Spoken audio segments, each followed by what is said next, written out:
Did you ever read that book, Lord of the Flies? The premise is that a group of schoolboys gets shipwrecked on a deserted island, and at first they cooperate, but without any adults to serve as a civilizing impulse, the children eventually devolve into murderous beasts.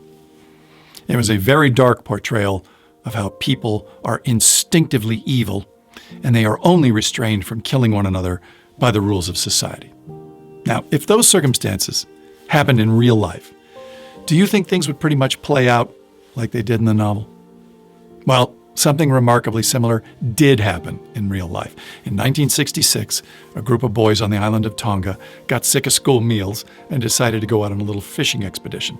And they took a boat out, and while they were on their jaunt, they ran into a storm and they spent 8 days lost at sea before they landed on a small island that on the navigational charts was considered uninhabitable.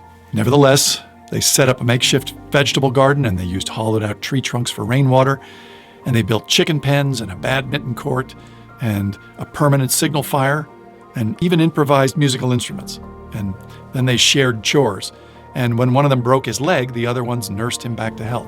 And instead of devolving into violent brutes, they kept each other's spirits up for 15 months while they waited to be spotted by a passing ship, which they were.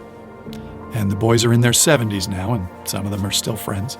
And it turns out that Lord of the Flies is a work of fiction, not a scientific verdict. And there, in fact, is abundant evidence that human beings are hardwired to help one another. And I shared this with my friend, and he said, "Nope, not buying it. Most people are just awful." And then he was driving with his family up near Lone Pine, being followed by this biker gang. And his little girl was crying in the back, so he decided to pull over for some gas and let them go terrorize some other family. But the bikers, well, they pulled off too. And one of these desperados with a neck tattoo comes walking right up to his car and hands his little girl the stuffed animal that she'd dropped out the window about 10 miles back that she was crying about.